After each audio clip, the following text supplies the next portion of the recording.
This is perhaps the most talked about and controversial company in the news today. It is Huawei, currently blacklisted by the Trump administration and possibly a key pawn in the U.S.-China trade fight.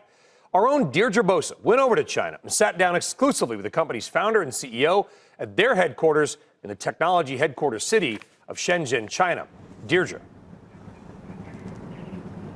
Brian, clearly that blacklist and the impact of what the U.S. is saying and doing against Huawei is having an impact. Ren earlier this week said that it would hit the company's revenue this year by about $30 billion. So I asked him about this when we sat down. He downplayed that number, though, and told us that $30 billion isn't actually a lot of money to him or the company.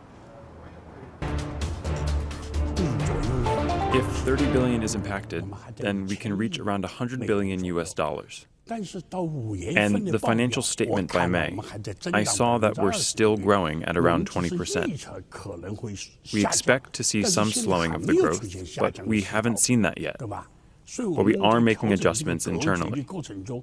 So we project there might be a slowdown, but till yesterday's report, I didn't see any slowdown.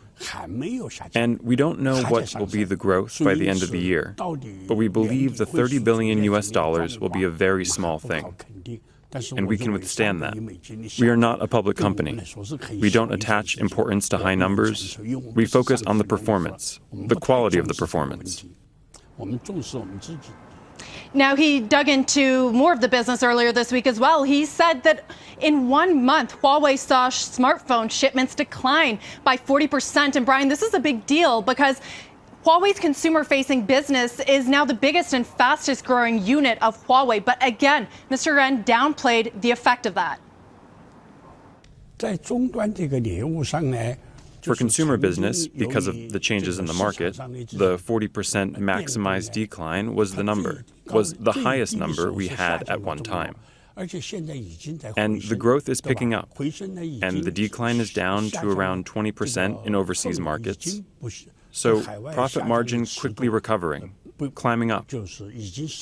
So once again, the impact on the consumer business is not a big one.